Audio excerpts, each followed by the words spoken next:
Bibiliya yera itangiriro igice cya 11. Imana inyuranya indimi z'abantu. Isi yose yari ifite ururimi rumwe n'amagambo amwe. Bagenda berekeye iburasirazuba, babona ikibaya kiri mu gihugu cy'Ishinari, barahatura. Barabwirana bati, mureke tubumbe amatafari tuyotse cyane. Kandi bagiraga amatafari mu cyimbo cy'amabuye, bakayafatanisha ibumba mu cyimbo cy'ibyondo.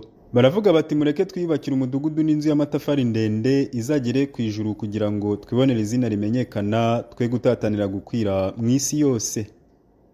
Uwiteka amanurwa no kureba umudugudu n'inzu ndende abana b'abantu bubatse. Uwiteka aravuga ati, dore aba n'ubwoko bumwe n'ururimi rumwe. Ibyo nibyo babanje gukora, none nta kizabananira gukora bagishatse. Reka tumanuke tuhahindurire ururimi rwabo rubemo nyinshi zinyuranye, be kumvana.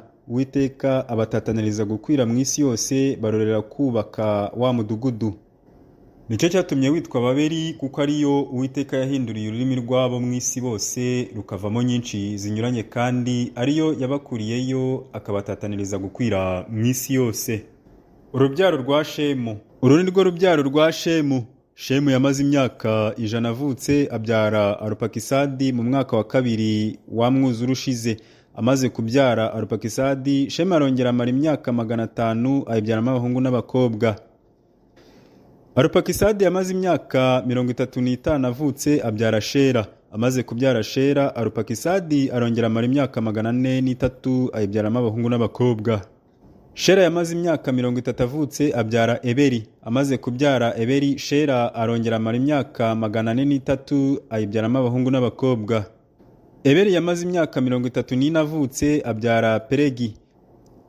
Amaze kubyara Peregi, Eberi arongera amara imyaka 430 ayibyaramo abahungu n'abakobwa. Peregi yamaze imyaka 30 avutse, abyara Rewu. Amaze kubyara Rewu, Peregi arongera amara imyaka 209 ayibyaramo abahungu n'abakobwa. Rewu yamaze imyaka 32 avutse, abyara Serugi. Amaze kubyara Serugi, Rewu arongera amara imyaka 207 ayibyaramo abahungu n'abakobwa. Serugi yamaze imyaka 30 avutse, abyara Nahori. Amaze kubyara Nahori, Serugi arongera amara imyaka 200 ayibyaramo abahungu n'abakobwa. Nahori yamaze imyaka 29 avutse, abyara Tera. Amaze kubyara Tera, Nahori arongera amara imyaka 119 ayibyaramo abahungu n'abakobwa. Kuvuka kwa Aburamu. Tera yamaze imyaka 70 avutse, abyara Aburamu na Nahori na Harani. Urundi rwo rubyaro rwa Tera. Tera yabyaye Aburamu na Nahori na Harani. Harani yabyaye Loti. Harani apfira aho Tera se ari, mu gihugu yavukiyemo ahitwa Uri y'Abakaludaya.